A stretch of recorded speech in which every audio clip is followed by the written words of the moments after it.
Hello everyone, how are you doing today? What we're gonna do today is have a little makeup chat. Grab your coffee, any beverage or snack, and I was contemplating this topic last night as I sat on the couch and Bub was out playing poker with some friends, and it just freed up a lot of time for me to just sit and contemplate makeup. But the thought is, when purchasing makeup, what am I drawn to? And what am I buying less of? And how has it changed over time, you know? Some things that I would have just been like, yep, I'm getting that. I don't always feel that way about it these days. Or vice versa. Maybe I'm way more into something that I at one time didn't really look twice at. So I thought I'd go through this with you and we could start a little conversation in the comments section about how you feel about this as well. Like what types of makeup products, not really saying specific brands and specific items, but what types of makeup are sort of your automatic things that just always draw you in? And what things do you find yourself just not really purchasing much of anymore? The things I'm drawn to. Two big things at the start of this list like take over the category. Number one, foundation sticks.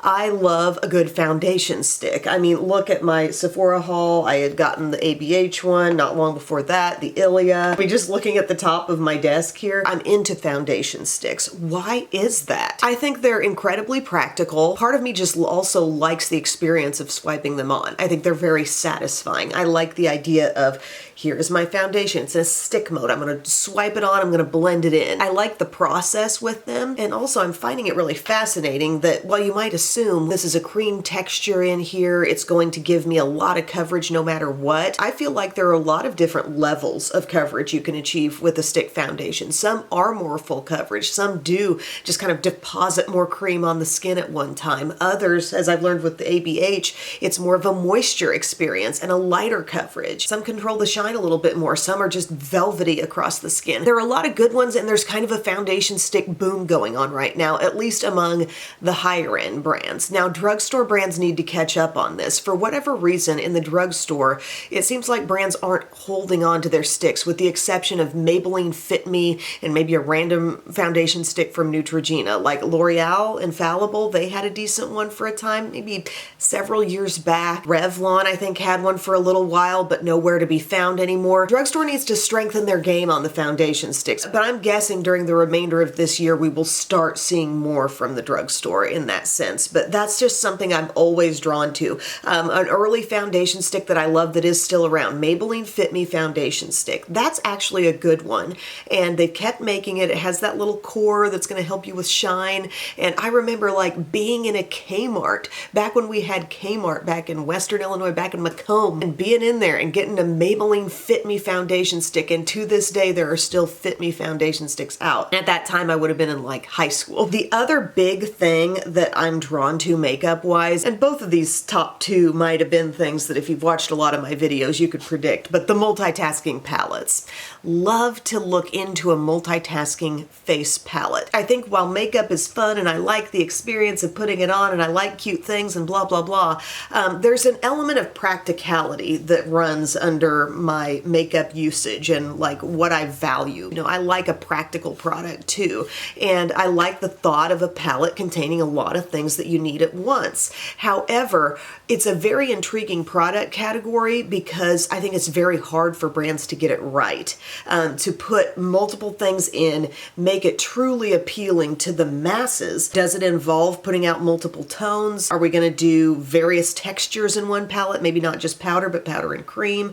How do we separate creams? Is it thoughtfully and efficiently packaged? You know, like all these things are really intriguing to me. I think it's hard for a brand to get it right, very easy for them to mess it up. And a really good one recently, the Hypernatural face palette from Natasha Denona, like they did a really cool thing where they did split pans in here, and that alone made it so useful for so many people because it's very clear what end you can go to if you need more or less depth, and then the division of the shades makes you think, well, that could easily maybe be an eyeshadow too if I go into that little strip or that. The split on the blush, something about that as opposed to even multiple separated pans makes you think, oh, a little toward this side I make it lighter. It motivates the idea of blending and being the artist and going between the shades as opposed to just like there's one solitary color, there's another. You know what I mean? So like good choices were made here. It was really impressive, but I'll always be intrigued and interested when I see brands combining multiple things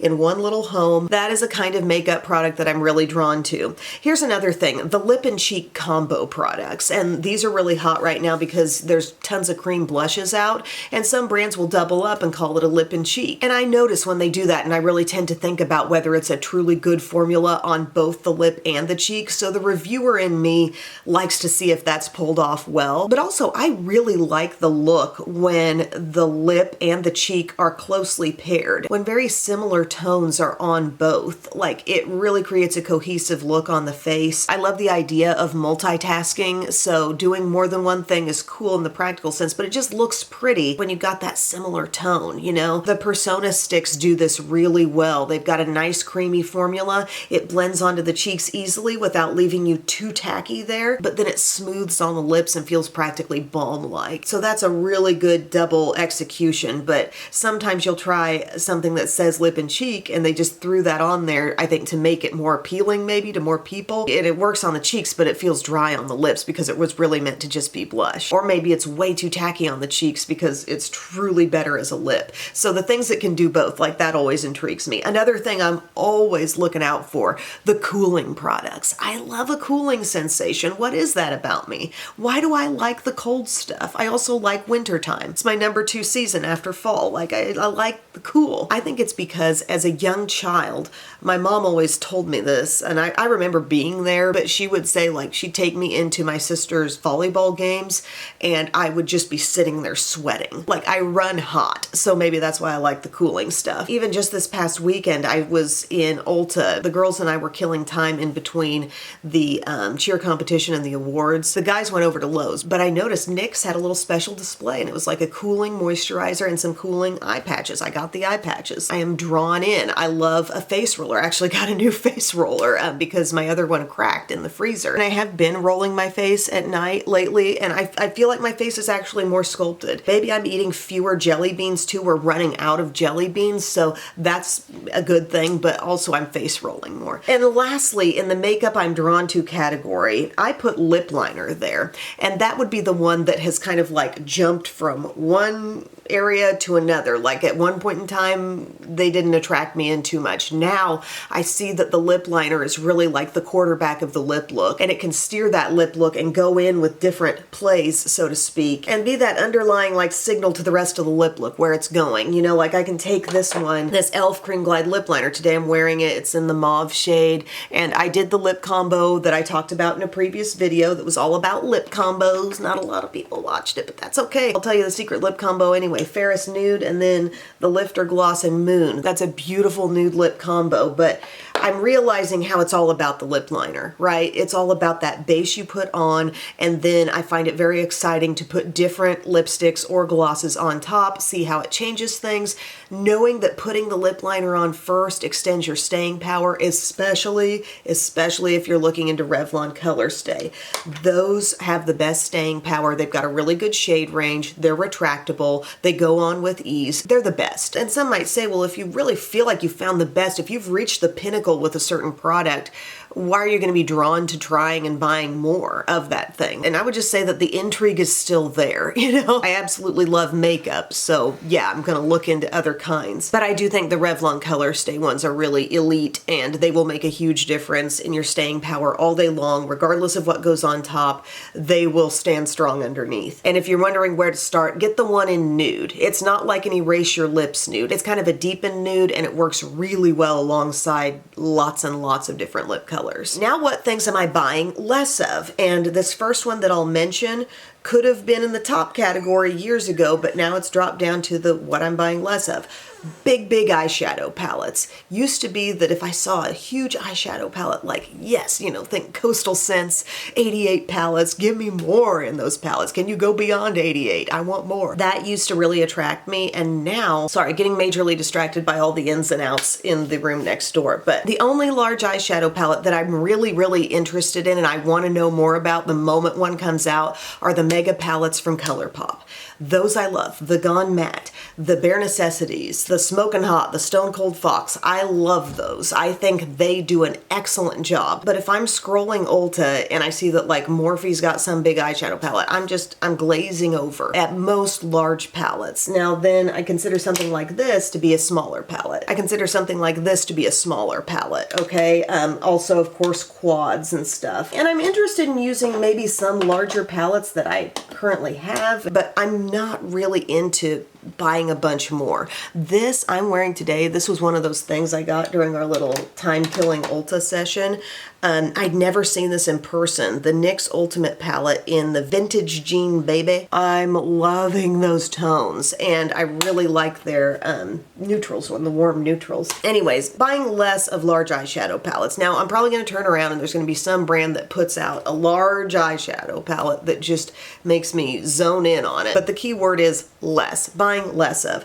Buying less of eyeliner. Eyeliner does not intrigue me. I find eyeliner to be the least intriguing product of makeup. Unlike lip liner, if I find a good eyeliner, I'm not prompted to bounce around a whole lot, and the urge to experiment is just not really there. If I get sent some in PR, that's maybe the biggest reason why I might bounce around, is because I've been sent some, but I don't just go out in the store thinking, ooh, what new eyeliners can I find? What I am into are the shadow sticks that I can use like lazy liner, deep shades of shadow sticks. That's what I'm into. Like getting the Laura Geller ones and using those across my upper lash line. A lot of times brands put out shadow sticks in mid to light tones, but look to their deeper ones because those can be like the easiest glide on and lock in staying power wise shadow sticks. I actually have a shadow stick right down here on my lower lash line. I'm wearing Pony today from Hard Candy. I thought it worked with the cooler eye look. Next product I'm buying less of, highlighter.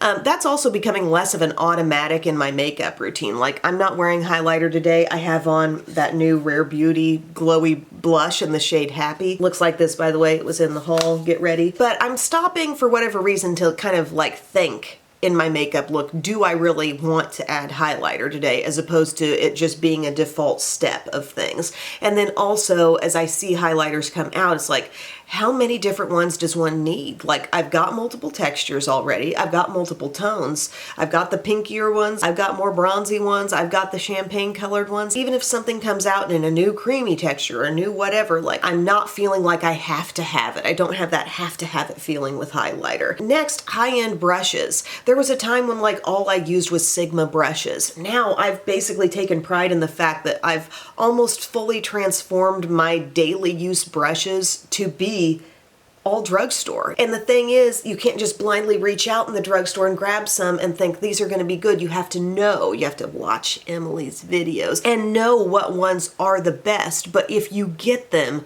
like, you will be set. I love my Sephora 56 brush, and I love my Shiseido eyelash curler, but pretty much outside of that, I'm really excited about the fact that I can recommend to you so many good drugstore brushes. The prices are creeping up on your drugstore makeup. You know, you might as well spend less on the brushes. It almost seems ridiculous to me to sit and do makeup that's already kind of costly and then say, and you also need to spend, you know, hundreds on brushes too. It's not totally necessary, but you gotta know what to get and what to avoid. So I'm not really drawn to high-end brushes anymore. And you might think, well, maybe a drugstore brush seems okay at first, but then the quality ultimately isn't there.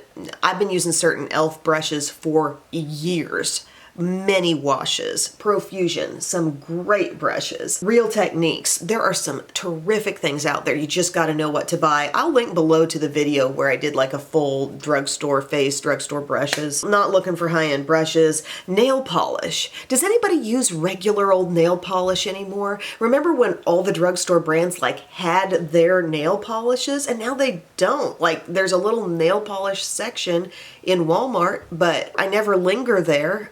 I don't do my nails an awful lot, and if I do, I like to use my Les Mini Macaroon gel nail thing, or I've got a couple of those. My friend Erica sent me one in a beautiful shade. Those Cure like nail concealer, really easy, sheer kind of nail polish things.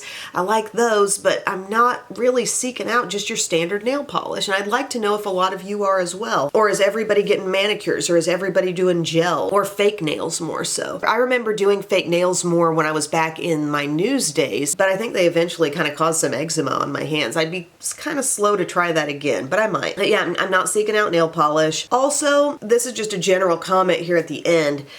So many spin-offs, so many versions of one product. Like if they put out another kind of the tart maracuja juicy fill in the blank, like I'm glazing over at it. I feel kind of overwhelmed and falling behind on that. Like, oh gosh, how could anybody try all these different varieties and who would know which was the best because it's so hard to keep up. They got so many kinds. That's just one example, but I get a little turned off and overwhelmed by lots of spin-offs and also dupes that are so obvious. And this might be from a video making standpoint, but there was a time when you kind of had to think about formulas and try things out and really assess whether this product was like that product. And now it's like the brand's basically telling you like this is our Hollywood Flawless filter and this is that. It's not like I'm not going to try some of those things. If it's a compelling product to me, I will. But it's like, is it even worth it to do a video and tell people, hey, this brand's trying to dupe this thing? It's super obvious a lot of the time. I really prefer it when a brand tries to do something unique, and you know, if that does turn out to be